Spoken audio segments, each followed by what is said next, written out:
guys okay?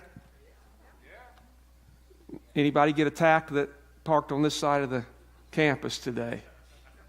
Everybody's good. No one had to go to the ER from a goose attack. We got back yesterday evening in town, and we parked out here to come in and start getting some things ready for this morning. And Hannah and I started walking over here to check on Mother Goose, who nests right there on the other side of that wall. And we didn't see her sitting there. And I looked over and I saw Mother Goose and her boyfriend over there at the teen center, and suddenly they went flying, and they started flying right towards Hannah and I, honking. And we took off running as hard as we could, and they were chasing us in the air. It was one of the scariest moments of my life.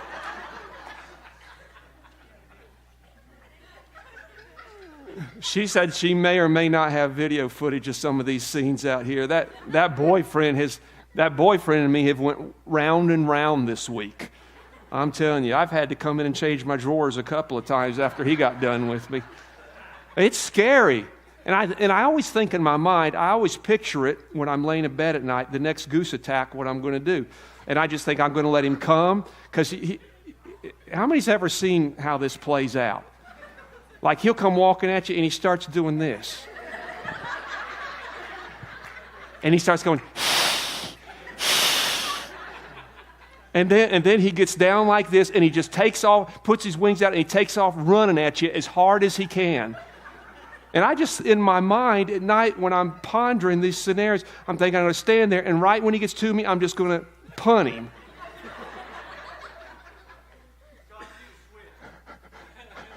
I need a switch. I thought about bringing my samurai sword. And right as he comes at me, just sidestep him, and we'd be having goose for supper. But anyway, there's something God's trying to teach me in all this. I don't know what it is, but I just want y'all to know the enemy is right outside our door.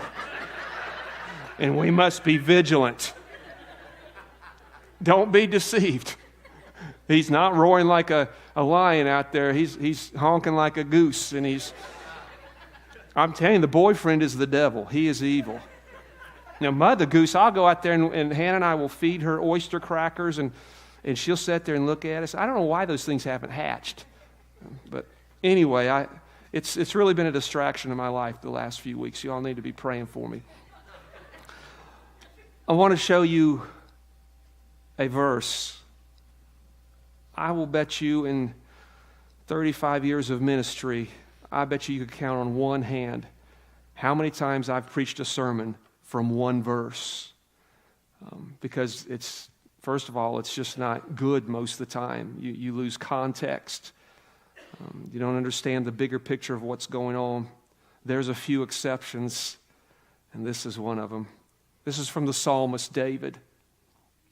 He says, "One thing I ask of the Lord, this is what I seek, that I may dwell in the house of the Lord all the days of my life, to gaze upon the beauty of the Lord, and to seek Him in His temple." To gaze upon the beauty of the Lord. You know, there's a lot of us here today that have differing opinions and tastes. Things that we would consider beautiful, things that we would not consider beautiful, things that for some reason, without any explanation, when we see it, it captivates us. And it draws us. It makes us want to be close to that thing. It makes us want that thing in our life because it's so beautiful. I have no idea. I've pondered my life a lot. When you get older, you get, at least I think I'm kind of normal in this. Maybe I'm not. But as I'm getting older, I get more and more introspective. I become a self-counselor, and I delve into my mind and my heart, and I try to figure out what makes me tick. And for no reason, I try to figure out why I am the way I am in some ways, and why I like some of the things that I like. And I'm not really sure when my fascination began with Asian culture. But it started at a very young age, and I don't even know why. Remember the first time that I saw a Japanese garden with all the weeping trees and the very carefully pruned and crafted large bonsai-looking trees. Bonsais have to be in a pot, but have that look and with the water features. And I just remember how captivated I was. And I'll never forget thinking, that is the most beautiful thing. And I kept thinking, I want to live in this. And if I ever become rich, I'm somehow going to build a Japanese garden and build a house in the middle of it. And it just drew me in. And I wanted it in my life. And I wanted my life to be part of that. And my fascination with Asian culture just kept growing from the landscaping to the artwork and the pottery, and it just pulled me in, and I can't explain to you why. And Asian culture became the epitome of beauty in the earth. And when the Lord opened the doors for me to begin to travel in Southeast Asia for missions, I began to put two and two together. The Lord was putting those things in my heart so I would love the culture and therefore love the people in that culture wherever He would send me. And I fell in love with almost every aspect except for some of the food that I was supposed to eat. I told my wife the first time I came home from a missions trip that included Hong Kong. I came home and I told her, I said, I know where I want to live. I was fascinated with the modernness of the city, just the cutting edge modernness. When you go to our cities, there are some newer buildings, but there's a lot of old buildings and skyscrapers and stuff, and everything was so cutting edge, but mingled all in it would be culture that would be hundreds of years old, with old temples and gardens, and it was so beautiful. So beautiful. When we brought Hannah home, things really clicked. She was so beautiful. I look back at those pictures now. She was just this pudgy little thing that was full of rolls, and yet at the same time, she was so underweight for her age. And she caught up real quick when we got her home. And I bet you anybody else would look at that child in those pictures, her just face completely broke out with baby acne. They kept their heads shaved so lice wouldn't go rampant in the orphanages. She had these little sprigs of hair sticking out. Snot flowing from her nose. It took us 3 months to get the snot slowed down from coming out of that child's nose. But I'm telling you, that child was the most beautiful thing I ever put my eyes on. And I wanted her in my life. And I wanted to be part of her life. Her mommy and I still tell her, you're the most beautiful thing we've ever seen. You probably feel that way about your kids. That's why I want her in my life, and I want to be part of her life. She's so beautiful. I can't tell the stories here like I tell at Marriage on the Rock about the first time I met my wife. This is supposed to be PG, maybe a little PG-13 sometimes when we use some King James words here. Yeah. You, buddy, you are. You're the full expression of several King James words that...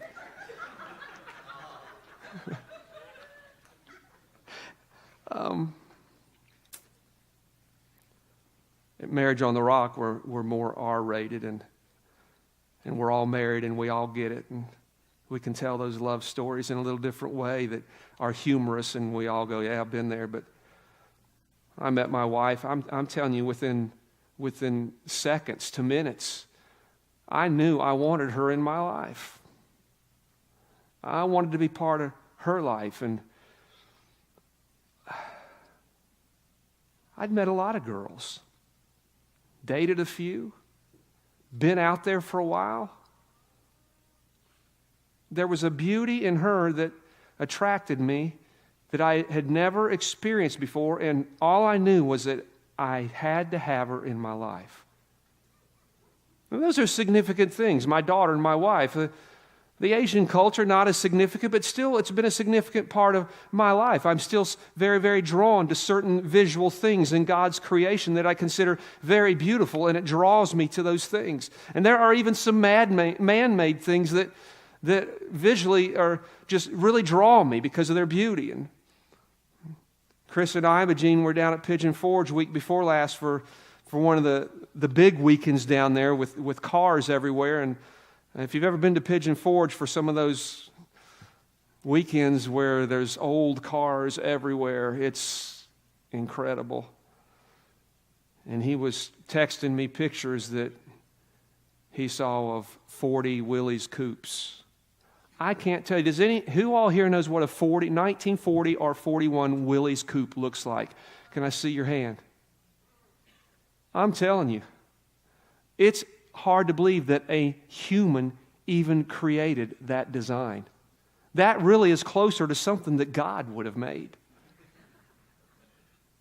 There was an orange one that color wouldn't have looked good on most cars, but it looked good on that. He sent me a picture of a purple one. I said, if this church if they were being led of the Spirit on any level whatsoever, they would understand that this church needs a company car. This pastor needs a company car, a purple company car.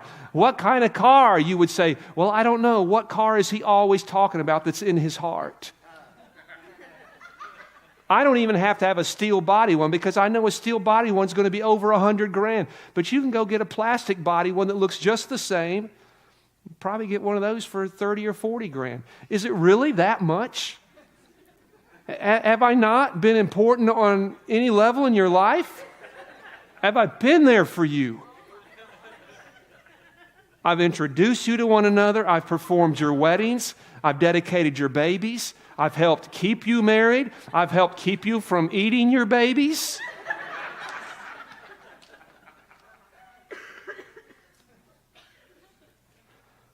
I don't know what a feller's got to do to get a 40 Willys coupe. I love cars. I love old cars. I love hot rods. I'm from the 80s. I'm from the cruising days. And I don't know why Gabe's bringing me the keys. Oh, first fruits offering towards the Willys coupe. They're going to have to be a whole lot of those, Gabe.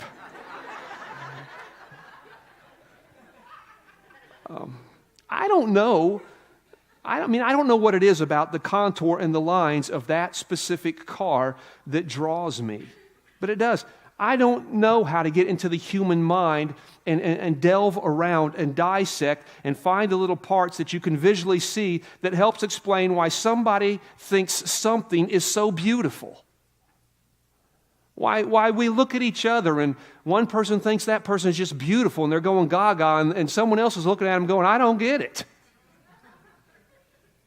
I mean, there's some of us that of course, it's easy to look at some of us and go, man, I see why everybody thinks they're beautiful. I mean, I have fought this thing my whole life. It's hard to be beautiful. People don't think you're smart when you're beautiful. It's been a burden for me.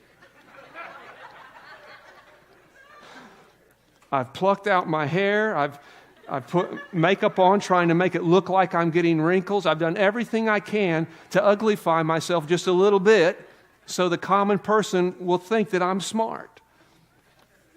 I don't know what draws us to each other. I don't know what draws us to the type of cars. We were out car shopping yesterday, and we were looking at all these crossovers because that's all everyone's going to be making within a couple years. Everything's going to be crossovers. I don't care what brand you go and look at. They all pretty much just look alike, but they don't all cost alike. But we were at one dealership, and she's looking at the crossovers, and I'm sick of looking at them, and so I'm walking out there looking at the cars, and I come across a car, and I'm looking at it from the front. I'm looking at these real wild, skinny headlights it's got, the contour of the front, the grill and everything, and I looked at it, and the Spirit began to stir in me and spoke to me, and I went back to her and said, I found your car. I don't know what it was. Someone else could come and look at that car and go, yeah, whatever.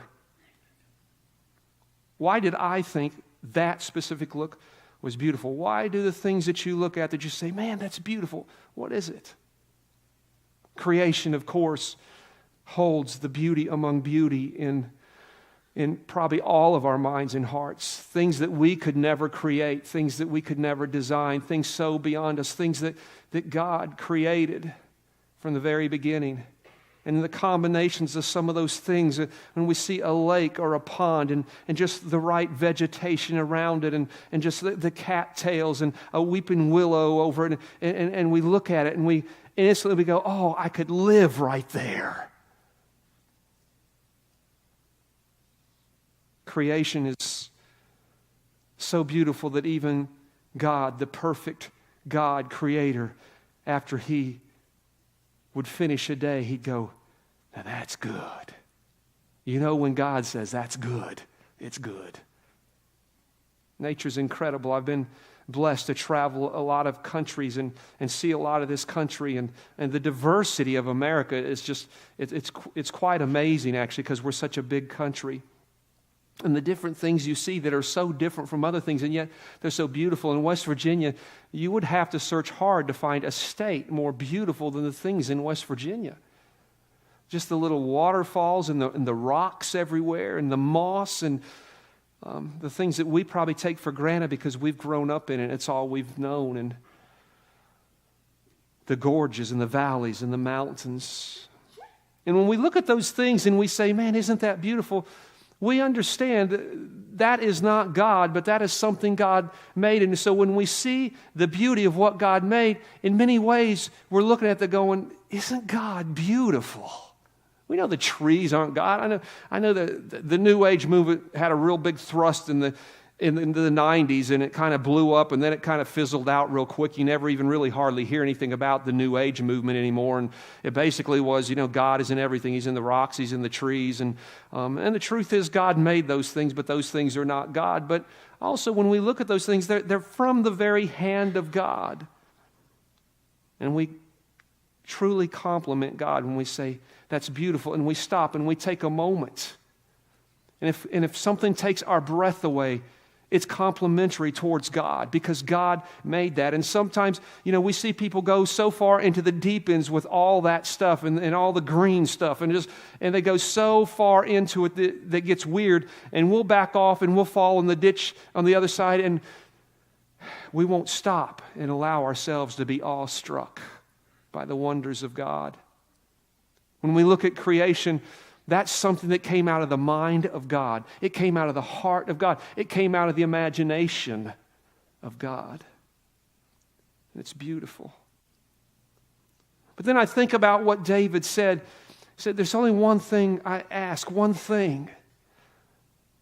When he said, I want to dwell in the house of God, he was talking about the environment of God's people. Today, what we would say, the place where we gather and we worship and we're just together and we experience the presence of God. And David was playing off of that. He said, I could live in this.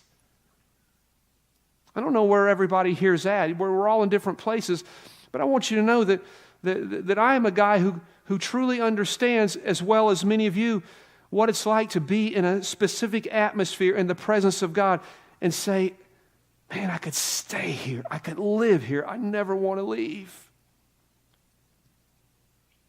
It could be some other time and nothing's happening. It's the same chairs, the same carpet, same walls, same instruments, same people up here making the same racket. And we go, okay, well, that was nice and we got something out of it. It was just good to be at church, but, it wasn't monumental or anything. And there's other times there's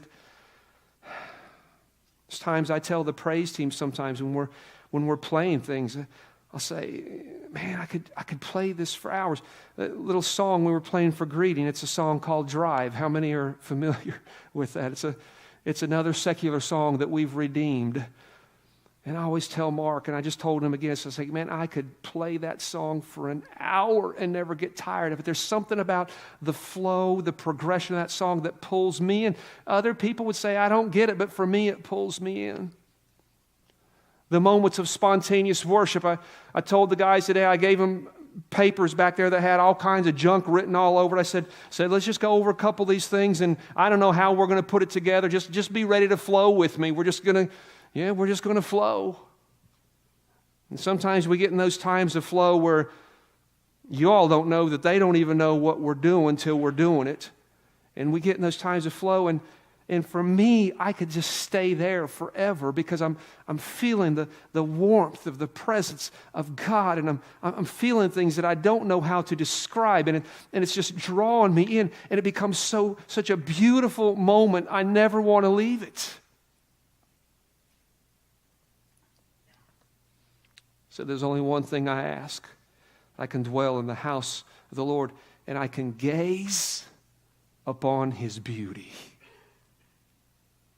It's so easy to be politically correct as a Christian and say things, well, I love Jesus, and yeah, it's good to go to church, and to even go to church, and to be a good church member, to be a good servant, a good tither, a good friend to people here, really add to the atmosphere. It's one thing to be all that. It's another thing to come to a place where we have experienced God in a way that we can say, oh, that I can gaze on His beauty forever. I fear that today in America, there's millions of people in churches that are tolerating the services. They're counting the minutes till it's over, till they can get out. They're thinking about where they're going to eat for lunch. They're thinking about what they're going to do on a sunny Sunday once they get out of here. What did David experience that we often are not? Because the Holy Spirit had not been poured out on humanity yet, but it has been on us. Our experience with God should be considerably beyond what David ever knew, as incredible as that thought is. So I've thought about this for my own life. Because to say God is beautiful, what does that even mean? That I want to gaze on His beauty. What does that even mean? God's invisible. Gaze on God's beauty. For me to say something's beautiful, it has to become tangible in some way. And I suspect that it did for David also. And so I've thought about that this week. What does it mean for me to say God is beautiful? I've thought about His grace. Different people have different perspectives on God's grace, because some people look back at their life and they at least don't see that they really had to be delivered from much. They really don't see that they had to be saved from much. And there's some of us who is blown away with grace. And when we sing Amazing Grace, inside we're going, we get it. We get it. If you knew me before grace kicked into my life, in fact, before I even knew grace was kicking into my life, grace was keeping me alive till I got to that moment where I could wake up and smell the coffee. I'm amazed by His grace. And I can honestly say His grace is beautiful. Just like a Japanese garden, it draws me. It makes me want to be part of it, and it part of me. I want to somehow, when I see a Japanese garden, I want to take my life and the life of that garden and somehow mesh it together where we never have to be separated again. I tell Hannah all the time, I miss when you were little and I could carry you on my hip because your face was right close to my face, and there was something very intimate about that. There was something very spiritual about that for me. Because when I had her on my hip, it's like she was part of me and I was part of her. And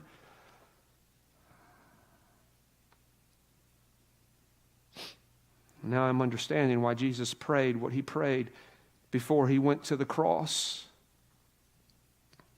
He didn't pray for silly things like we pray for all the time. He had faith. He knew God had that part covered. He prayed for things that we need to pray for more. He said, Father, here's what I ask for them. That they could be in us and we could be in them. Just like I'm in you and you're in me. We've meshed our worlds together. I've thought about God's redemption. the way that he can call prodigals home, the way that his Spirit can draw us in ways that we wouldn't even know how to verbalize. I don't know about you, but I've been in many situations where the Spirit of God was drawing me, not just from the beginning when he drew me to him to be his child and to walk with him and know him, but many times since when I've been in error and I've been in failure and I've gotten off the path and I've gotten a little bit lost, and how his Spirit would gently woo me back. I'm amazed by that. And I look back and I go, God, that was beautiful. It's beautiful the way that you drew me to. It's beautiful the way that you convicted me without having to use a club in my life.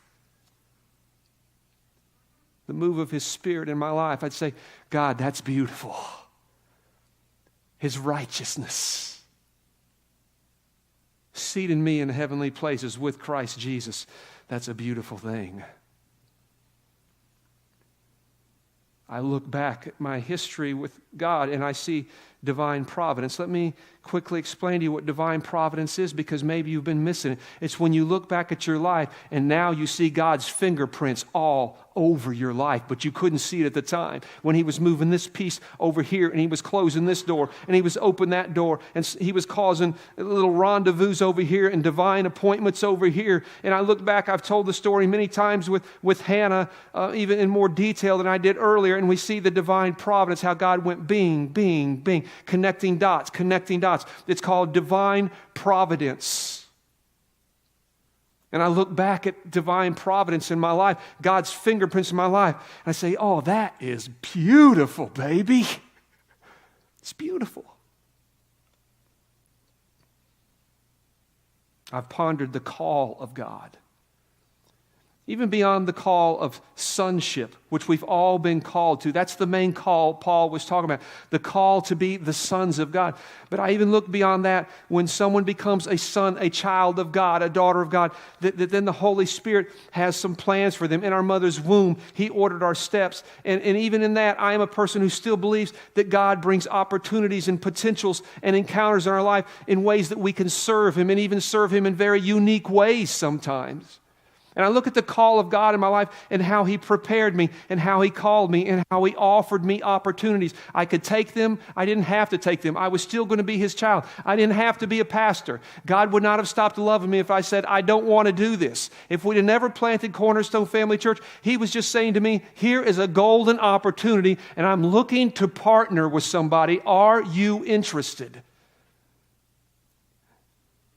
Looking back, seeing, at the time, you don't see it. At the time, in your own mind, you're a rock star when you're young. At everything. Sports, music, ministry. In your mind, when you're young, you're a rock star in your own mind. You get older, you look back with a lot of embarrassment. You realize how unqualified you were. What were you thinking? I look back at 35 years old when we planted Cornerstone Family Church, where I was at, and I am blown away. It's like, how in the world did you ever accomplish any of this through this guy? It's the same kind of call that he has for every one of your lives. It may not be to be a pastor. In American culture, we put that so far up on the totem pole. That's cultural. That's man-made. That's not how God looks at things. God has a special love in his heart, according to Paul, with the people who are willing to yield their life to God to reach that person there and that person over there. Just give that person a drink of water. Just clothe that one over there. God is really moved by that stuff. And out of that, God develops ministries in our lives. And I look back at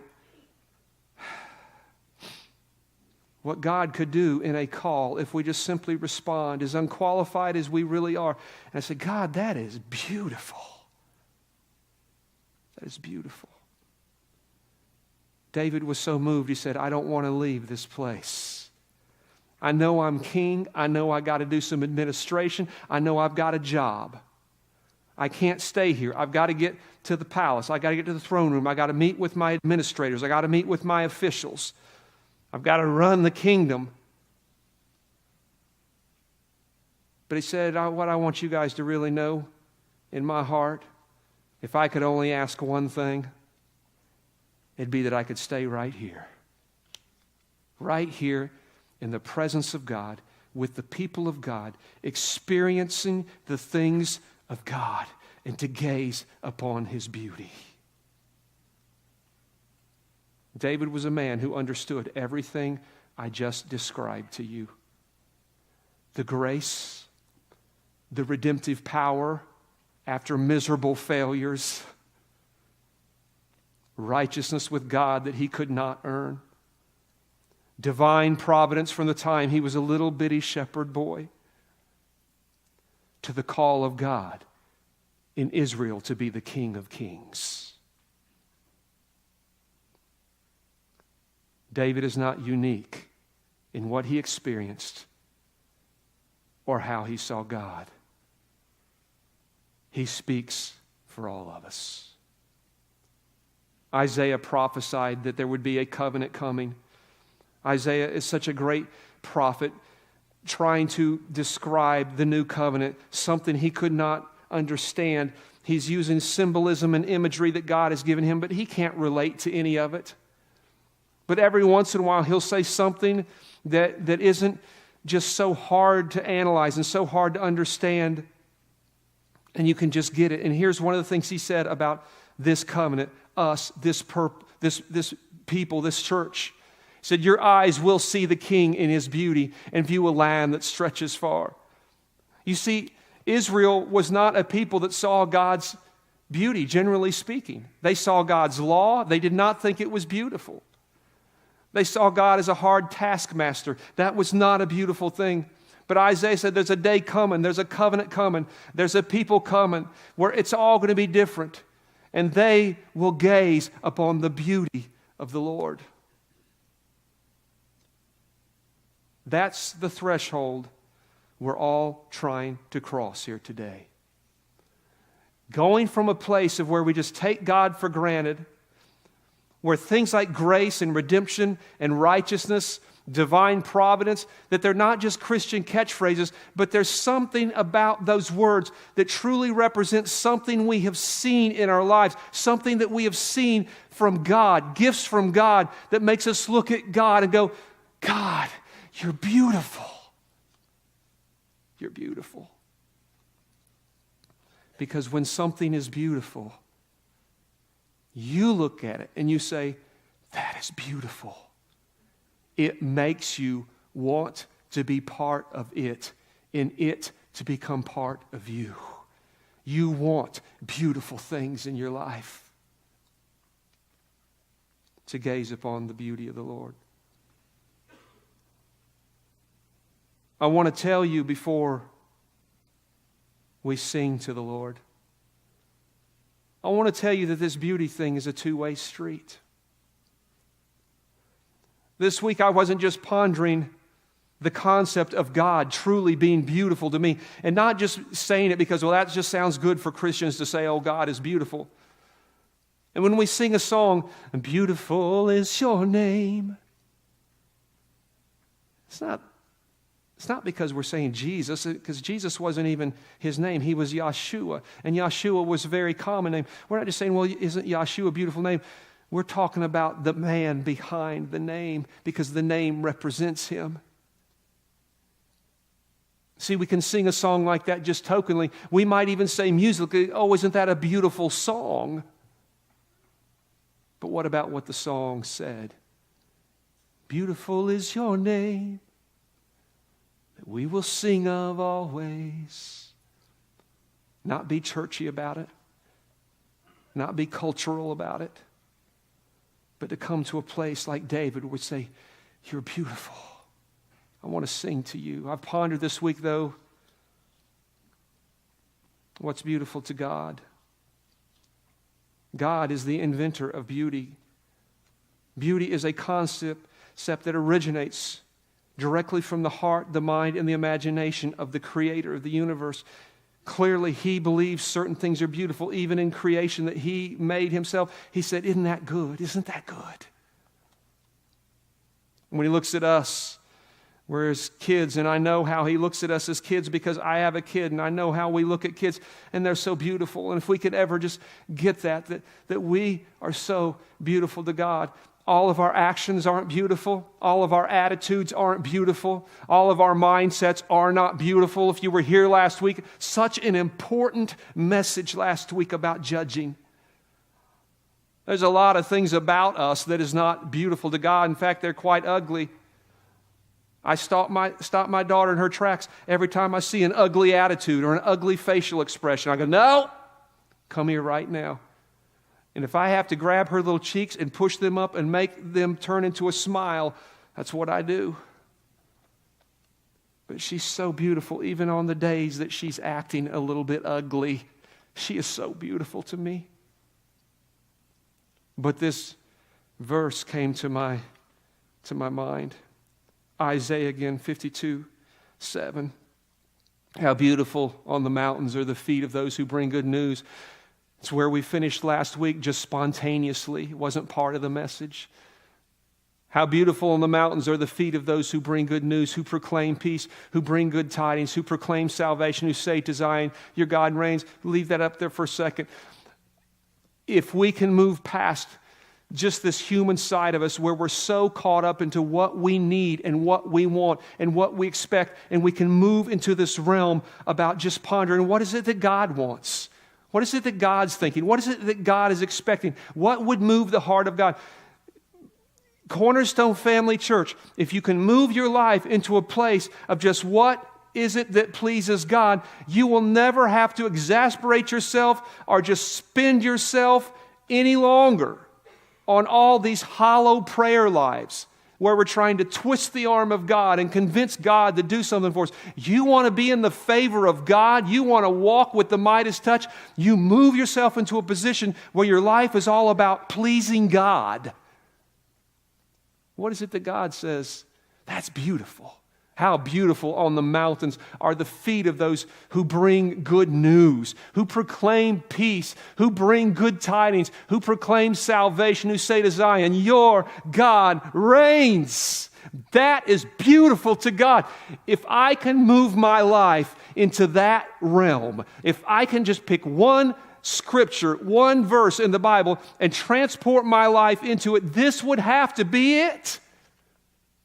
How beautiful on the mountains, God says, are the feet of those who bring good news, who proclaim peace, who bring the gospel, who tell people about Jesus, who are concerned, as we talked about just a few Sundays ago, that there are lost souls. God's waiting for someone to go to them, to love on them, to take time, to stop judging and sit down and try to find out why they are the way that they are. Get away from the old concepts of witnessing and just sit and have a conversation and bring some good news to some people. So it doesn't have to be this way. You don't have to live like this. If I can move my world into His world and His world into my world, if I can look at Him and say, oh, you're beautiful, your grace, your righteousness, your love for me, your call on my life, your divine providence. If I can move that beauty into my life and move my life into His. Beautiful. Today I'm attempting to do something. I'm attempting to establish a new filter in your life, where everything runs through the filter of God's beauty. How would that change some things? If we were aware, if we recognized, if we stopped, if we were willing to pause, if we were willing to take moments and be awestruck. We are so caught up in frivolous things that don't amount to a hill of beans. How many times have you seen me post something on Saturday or Friday about Sunday morning doing a little bit of marketing for whatever I think God's going to do? And I'll say, don't miss it for something less.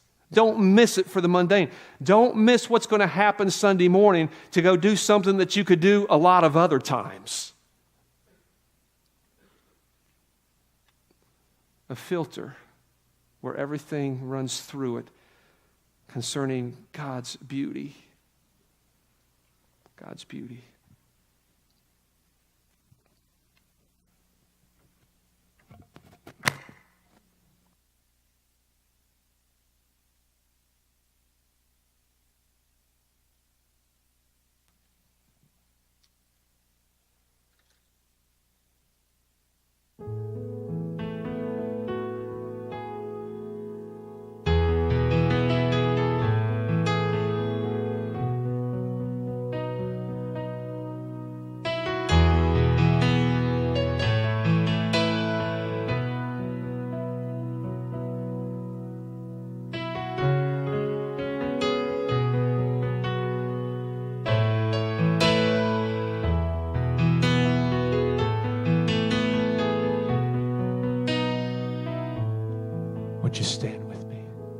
Sing this.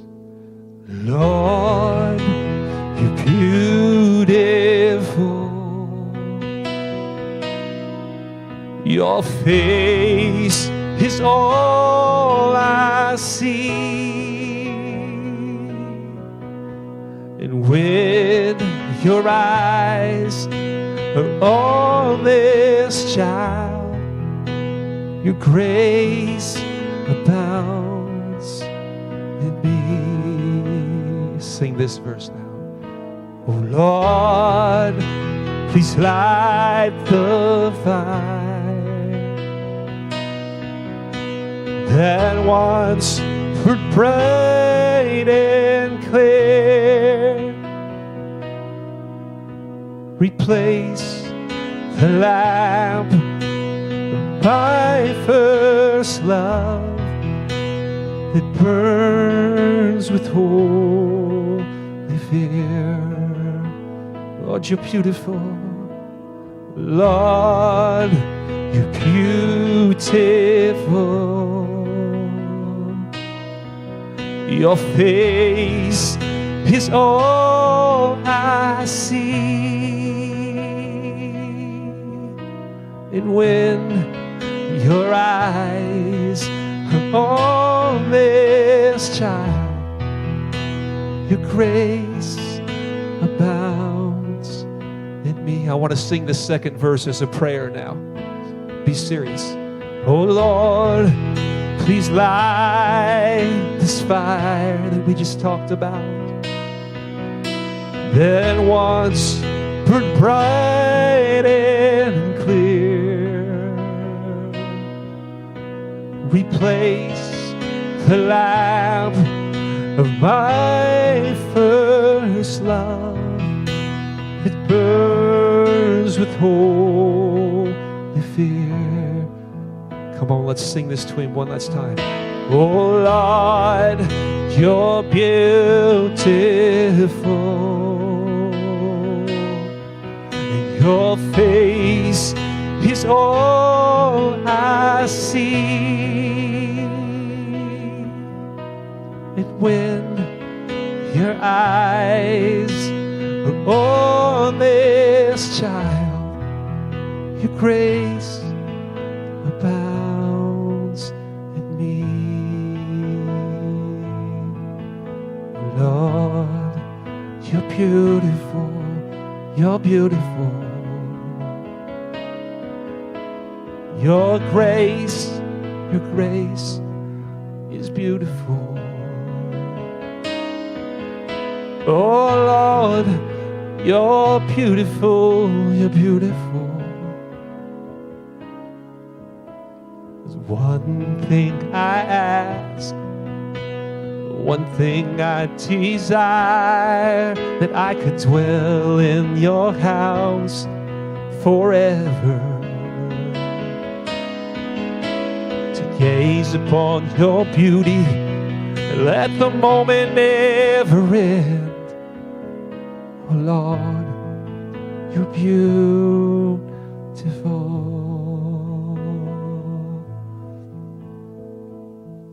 Father, I pray that you will open our eyes today to see things that maybe we've never seen before.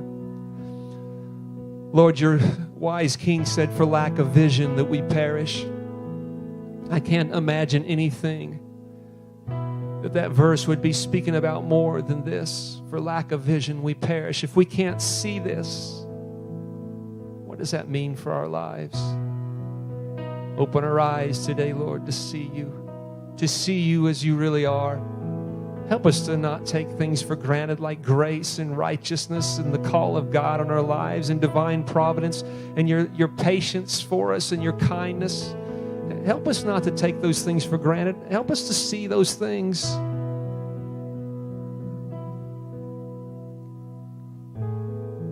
Lord, you are beautiful. And your body is beautiful. Your church is beautiful. What you're building here in the earth is so beautiful. We just want to tell you we love you.